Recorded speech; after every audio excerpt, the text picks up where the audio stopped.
emergence of indie after the collapse of the studio system, we will be hearing about the 1970s naman. No? So, we will be hearing about Philippine cinema and its, relation to or connection with the Marcos regime. No? So, syempre, nagsimula ito naman ng 1965, but at the same time, magiging maigting yung relasyon ng dalawa sa panahon din ng Marshall, no? Hanggang magtapos ito. No? So, ngayong hapon, we're very happy that the Dean of the College of Mass Communication, who is also a professor of the UP Film Institute, will deliver her lecture. Let us all welcome Dean Arminda Santiago.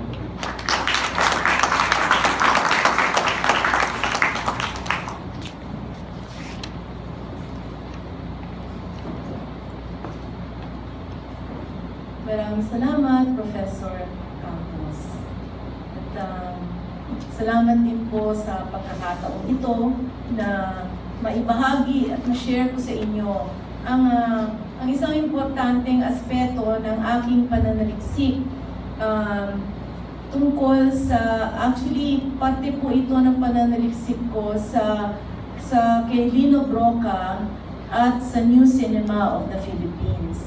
Ang thesis ko pong ito na isinumiti ko sa Amerika ay pinamagatang The Struggle of the Oppressed, Lino Broca and the New Cinema of the Philippines. So,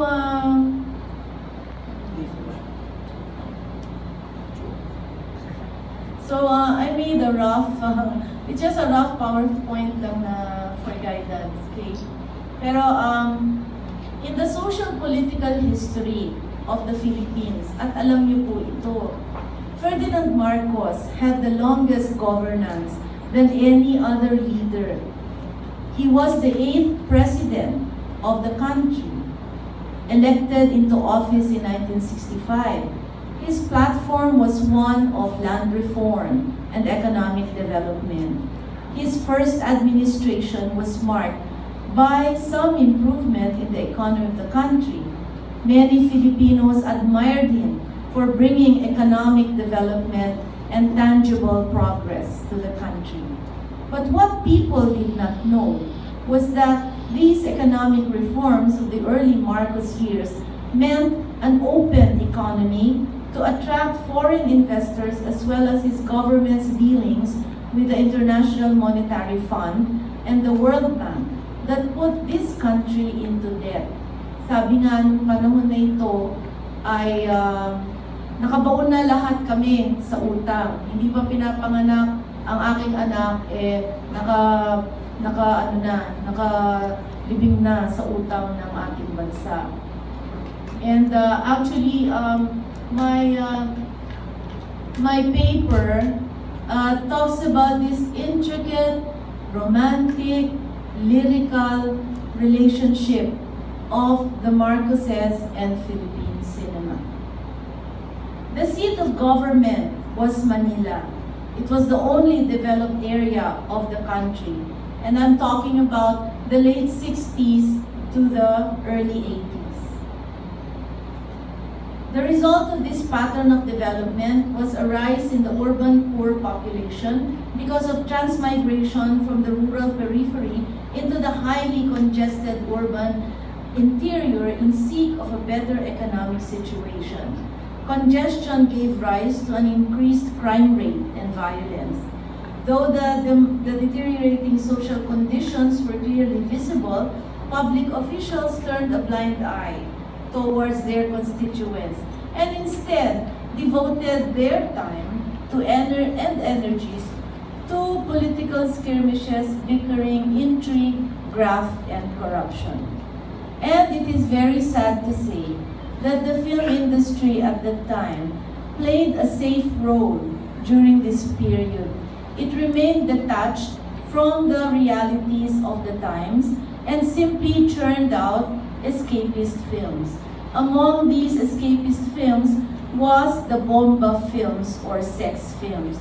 They were called bomba because they're raw, if not titillating visuals, was like a bomb exploding right in front of your eyes. And at the time, they say sex is the best escape for a country. So the Philippine movie industry had its first brush with politics during the Marcos presidential campaign. This one started in 1965. Marcos had a desire for myth building, and this one led to a film called Iginuhit ng Tadhana. Okay, so, ito ba? Okay. Ipa-play mo dyan. Okay,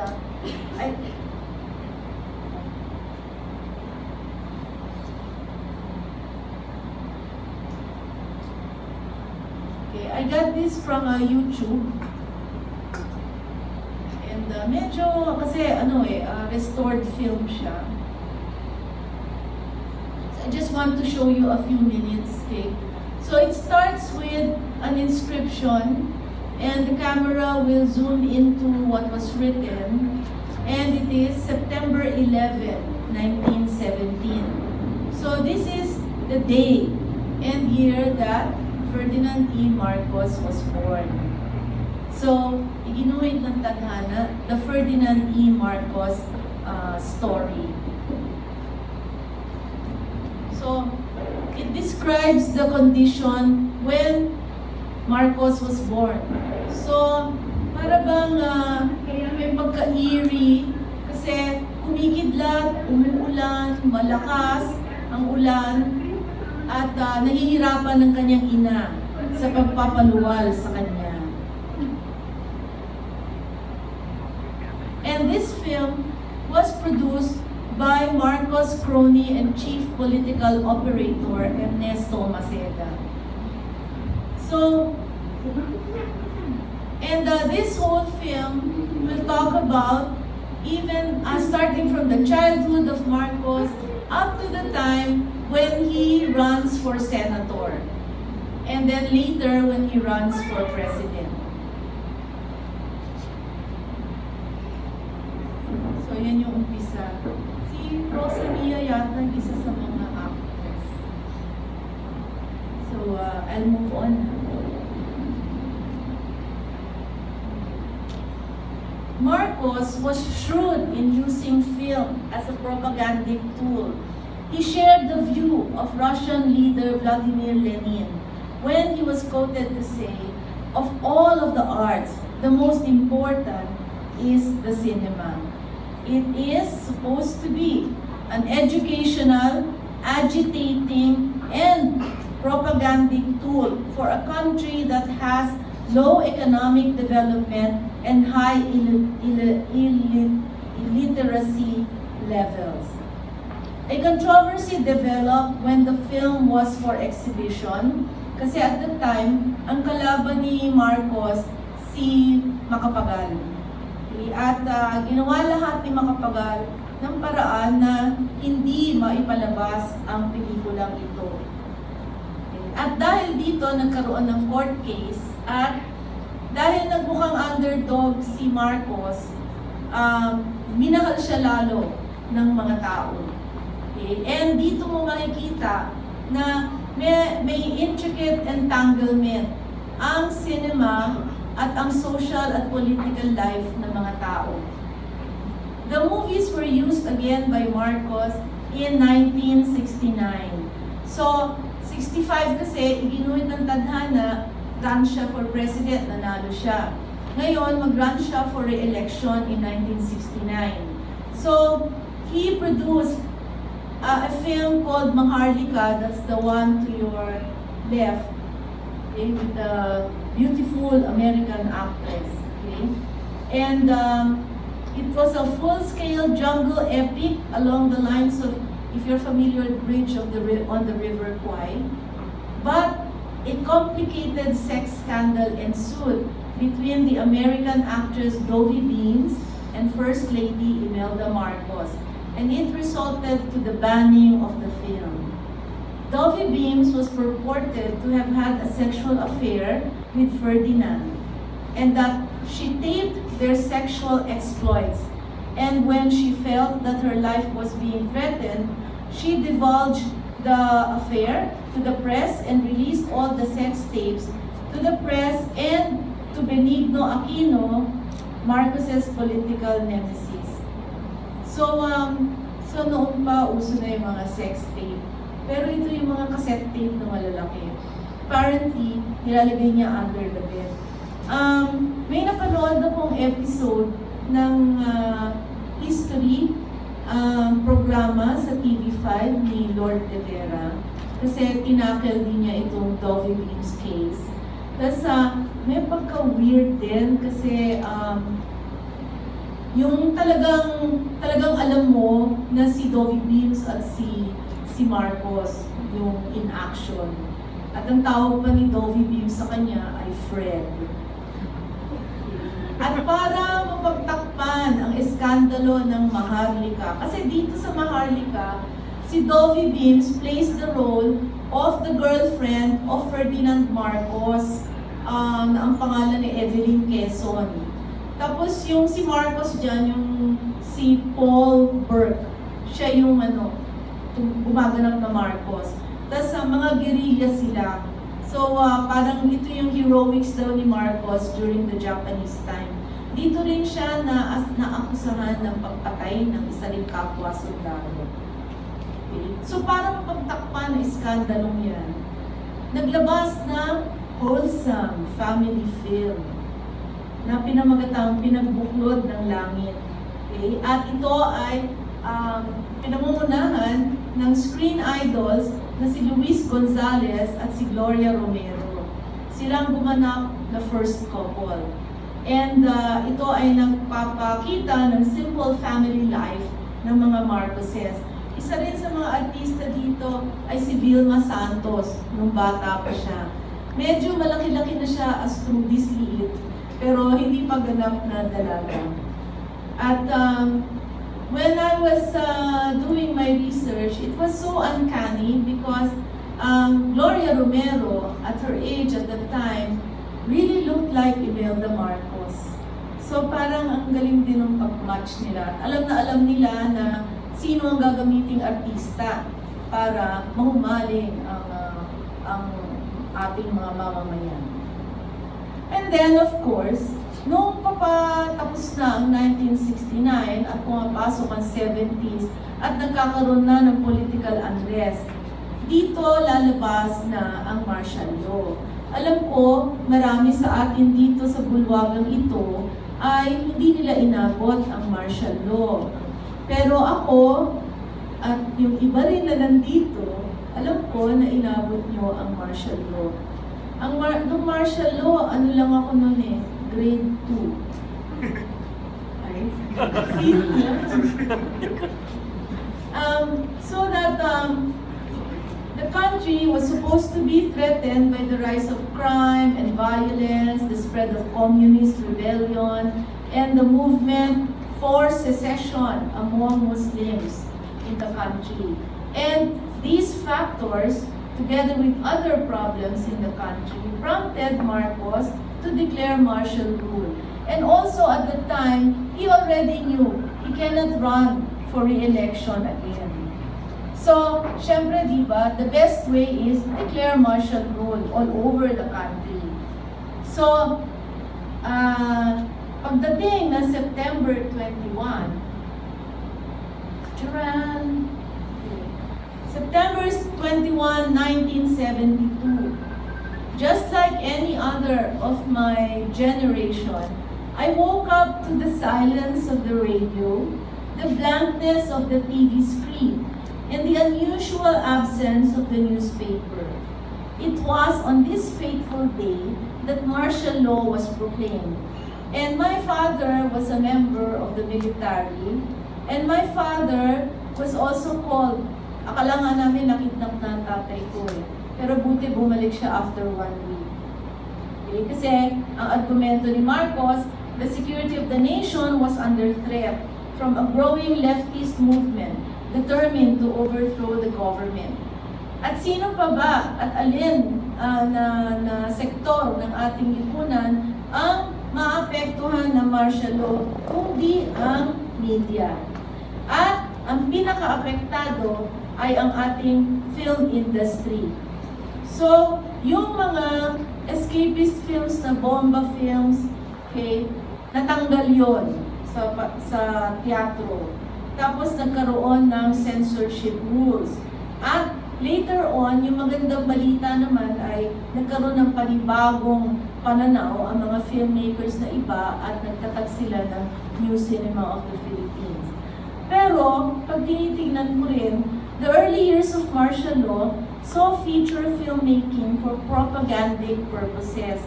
Kasi, nire-require ng Board of Censors ang tinatawag na ang mga pelikulang ipapalabas sa Maynila at sa kahit sa parte ng Pilipinas dapat daw contains new society ideals. So ano yun? Yung kasi yung new society idea yan ni Marcos, bagong lipunan. Okay? At like for instance, pinomote nila yung Green Revolution. So dapat nagtatanim ka sa bawat bakanteng lote sa paligid mo. So, ang mga pelikula nun, kailangan may mga eksena na background Green Revolution farming. O kaya, kailangan i-promote mo, let's say, yung mass transport system noon, the Love Bus. Sino nakaabot sa inyo ng Love Bus? Diba? Kulay blue na bus na may mga heart-heart. Okay? So, kailangan kasama rin siya sa eksena sa mga pelikula. Kung babalikan nyo yung mga pelikula ng mga taon na ito, mapapansin nyo na kahit hindi kasama sa eksena, kailangan ipakita. Okay? And sinasabi nga na lahat ng slogan kailangan ipakita. So, kaya yung martial law, okay, pakiplay, ito yung pamilya sa inyo.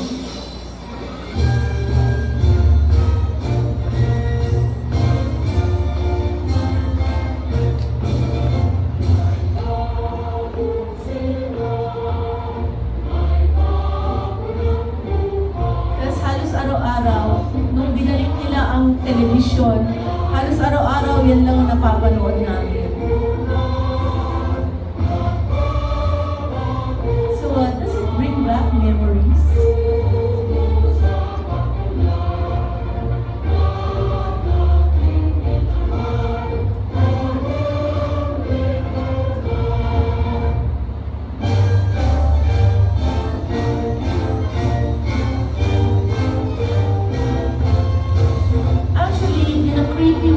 For me, the visuals chosen are really Russian in orientation.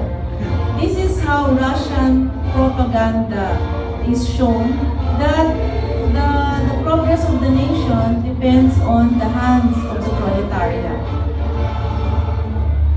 So even if you will review Russian films like Sergei Eisenstein's films, it will always show machine, hands, and people laboring.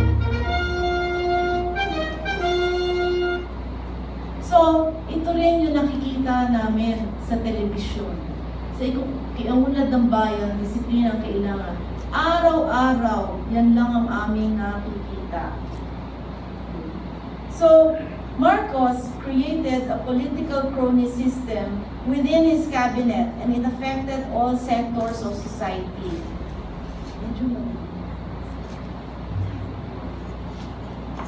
Sensya na kayo tumatanda na si Armin.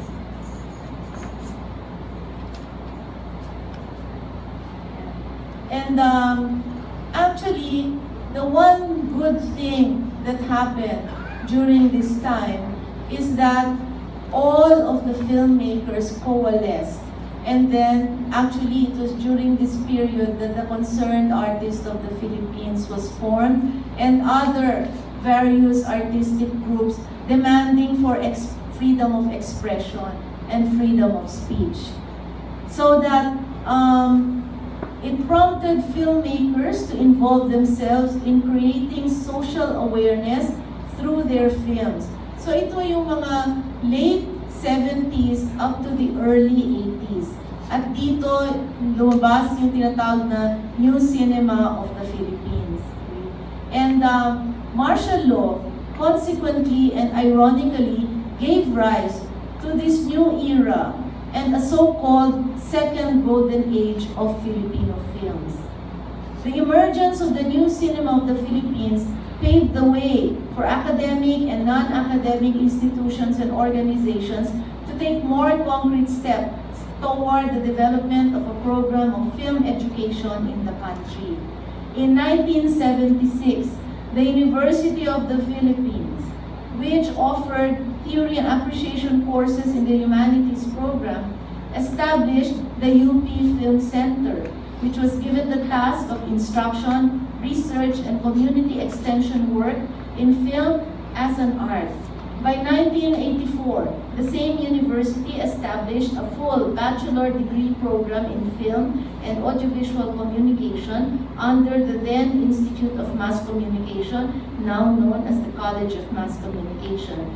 This is recognized as the only program in the country, the only four-year degree program in the country that provides a comprehensive and intensive training in film as a communication and artistic medium based on a broad general education program, social humanities oriented, offering courses in film theory and criticism, directing, cinematography, editing, and many other areas.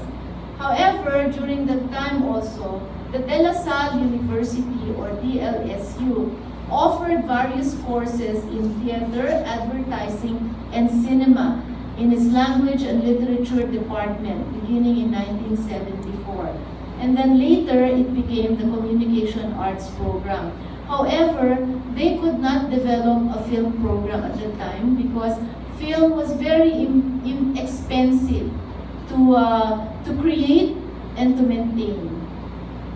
While we know in UP that De La Salle and Ateneo were our partners because actually they had the first Super 8 cameras, but we had the first courses. So humihiram talaga tayo noon ng equipment sa kanilang dalawa.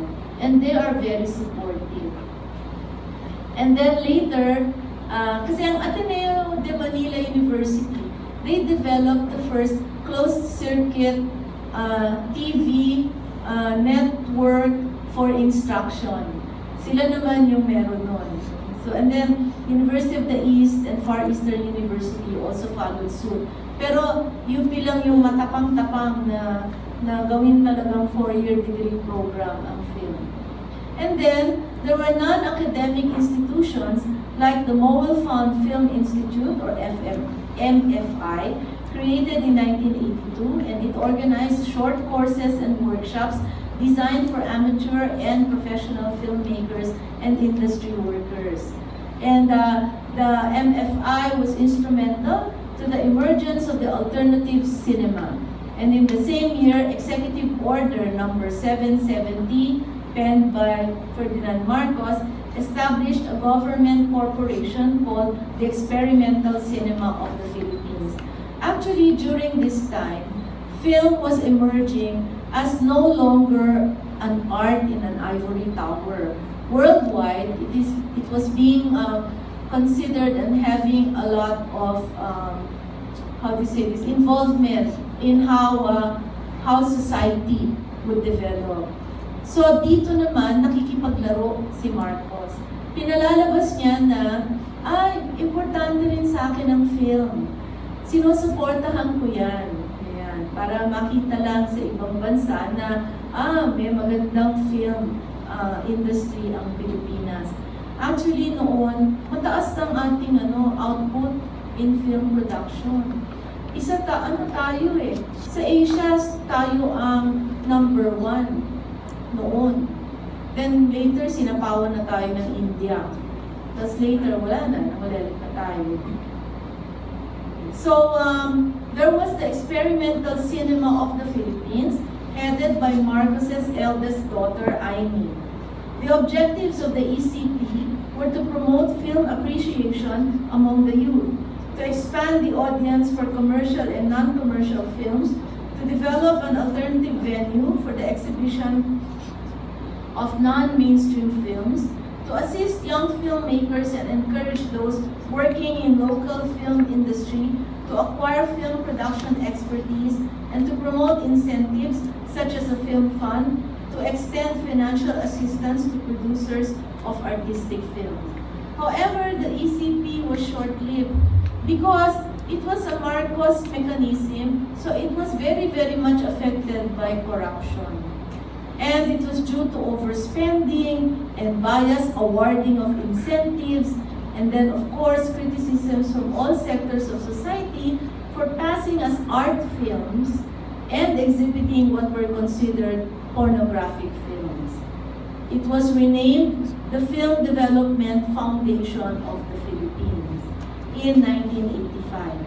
Other organizations involved in similar endeavors are the Film School Board of the Philippines, composed of film educators from various colleges and universities in the country, the Communication Foundation for Asia, the Goethe Institute or the German Cultural Center, the Film Academy of the Philippines, the Film Archives of the Philippines, and the Film Heritage Institute. Because of their combined work with universities and institutions, the Filipino people's appreciation for the cinema and other visual arts has become more developed, and there's been an increased awareness and concern for the preservation of this cultural artifact for future generations. But despite these organizations and the support to filmmaking extended by the government, censorship is the primary hindrance to the development of the local film industry, especially during Marcos' time. Because before they called it the BRMPT, Board of Review for Motion Pictures and Television, and then later renamed the Movie and Television Review and Classification Board, or MPRCB. And it has so much power. It screened, reviewed, examined all local and foreign films, and even television programs, including publicity materials such as advertisements, trailers, and stills. Its work was also concerned with the approval and disapproval for importation, exportation, production, copying, distribution, sale, lease, exhibition, and other television broadcast of films, television programs, and their accompanying publicity materials. It was also empowered to delete objectionable portions from any film and television program which the board deemed immoral, indecent, contrary to the law and or the good customs of the country, and injurious to the prestige of the Republic of the Philippines. The board was further empowered to grant, deny, or cancel permits for the importation, exportation, production, distribution, and exhibition of films and television programs, functioning simultaneously as a classification board. It was given the task of classifying films and TV programs into categories of G for general patronage, PG for parental guidance, R for restricted, X for not for public viewing, and other categories set by the board, including in its police powers the capability to close down movie houses and other